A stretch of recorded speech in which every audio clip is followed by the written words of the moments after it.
More or less at the same time as everybody else that hadn't yet made the jump, the Swedes around 1940 realized that a modern tank needed a slightly more powerful weapon than a 37mm, such as was fitted onto the L-60, which at the time made up the bulk of the Swedish armored forces.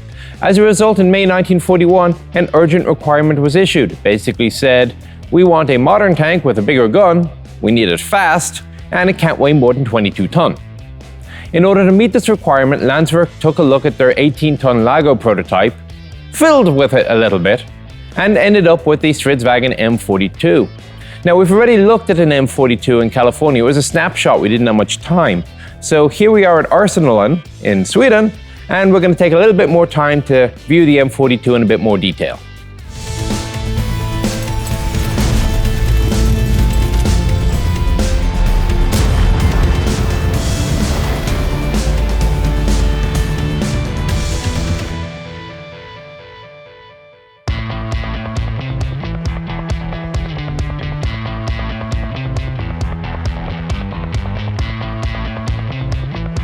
Now, I have to start off by mentioning that this isn't actually a true M42.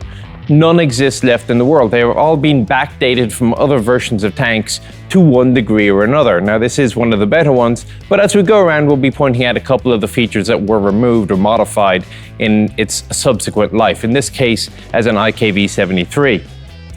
The design of the tank is very narrow, and this was mandated by the Swedish strategic requirements. Sweden is a very long country. It's a better part of 2,000 kilometers from one end to the other, and the infrastructure wasn't fantastic, which meant that 22-ton weight limit was pretty hard.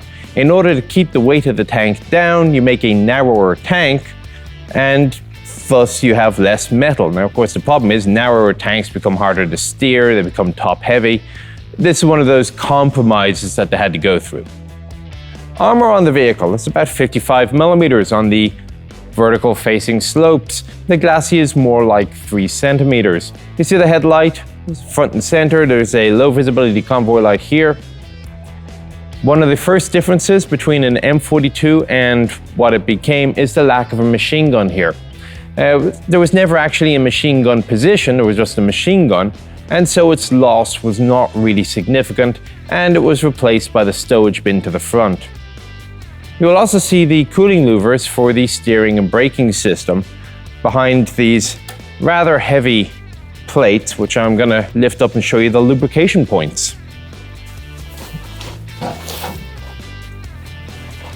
So as I open up the louvers, you can see under here the grille and a lubrication point. Let me just pull this out here. And you can have a better view of the steering braking system. For routine lubrication, of course, you won't have to pull this out. You have all the grease fittings here with piping that goes throughout the system. You see the main brakes are on the outside, and there's the steering system. It's a little bit further inboard. Now, if you wanted to actually pull this out for maintenance, it's a little bit of a nuisance. You gotta pull off the tracks, the sprocket wheel, the final drive, and some of the brake assembly, and everything else has gotta go up through the tank and out where the turret would go, so you've obviously got to pull the turret as well. So hopefully they made these things very reliable. All right, so that was the steering system. Let's close it up carefully. By the way, one additional note, forgot to mention, the low-vis light here is another post-war modification for the IKV series.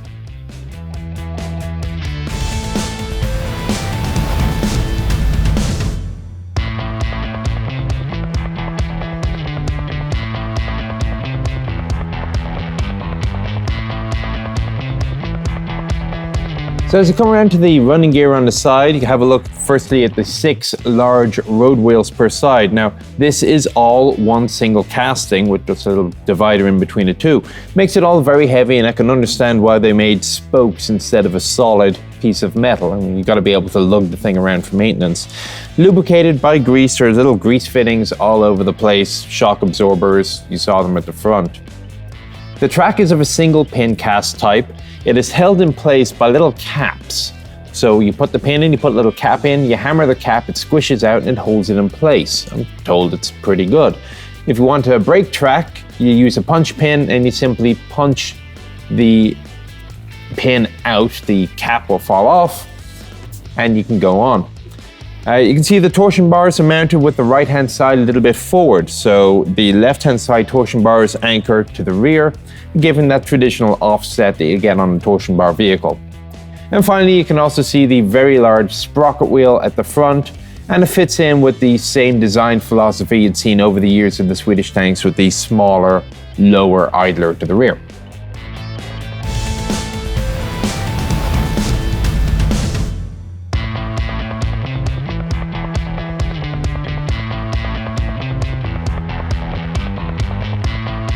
Moving on to the upper side hull, the armour is between 25 to 30 millimeters thick, and as you can see, slightly sloped. A couple of other modification identifiers. The wire reel used for communication when the tanks were in static positions, let's say overnight logger, that used to be a spare road wheel, now just one is mounted. And there's reinforcing also on the turret doors. Quite what it was that they expected that would require that extra reinforcing that they were going to get shot at with, I'm not entirely sure. And finally, we have mounting points for various Pioneer tools.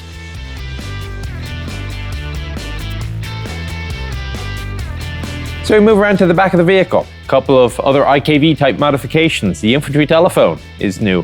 The handrails for dismountable infantry are also new. Not new, however, are all the spare track links here, and this tool, which is basically like a large socket wrench, and it is used to tension the track by attaching onto the end of the idler arm screw, and by sheer force of manual effort is extended or retracted. Also, you can find down beneath here the two exhaust pipes and the tow hooks.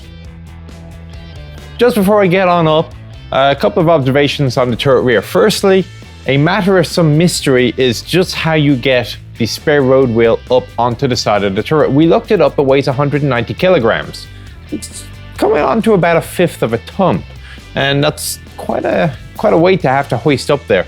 The other point on the rear is a machine gun mount, and there was obviously no dedicated rear machine gunner, and when the vehicle was being designed, it looked like they had a very American mentality of machine guns everywhere you can put it, and it doesn't really matter if you have manpower to man them. So let's get up and have a look at the engine.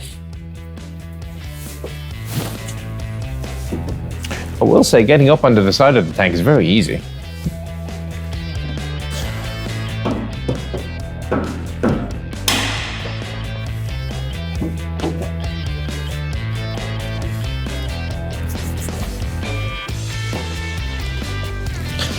That is not going to work because I'm standing on it.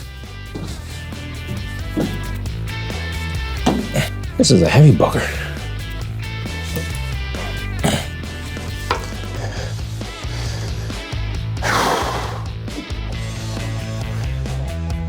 Stay. Two-man job ordinarily.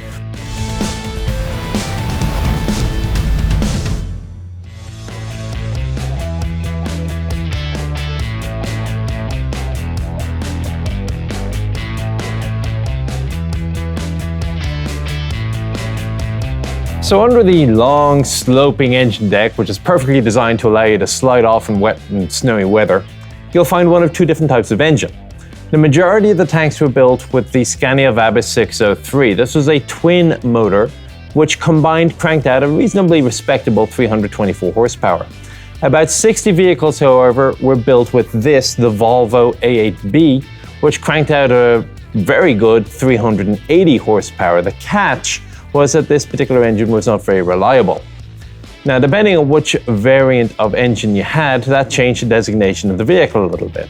So the vehicles with the twin engine had a T designator, and the vehicles with the single Volvo had an E designator. Also visible under here, you can see the points for the coolant, air cleaners on each side, and on the very far forwards, you can also see the fuel tanks. About 350 liters of fuel were carried, officially methyl 25. In actuality, had all sorts of combinations of ethanol, methanol, gasoline, with variations of ratio going from 25-75 one way to 75-25 going the other way. All told, the vehicle was ready to go about 150 kilometers on a single tank of fuel. And thus ends the tour of the outside of the tank. Well, we'll be back in part 2 to go inside.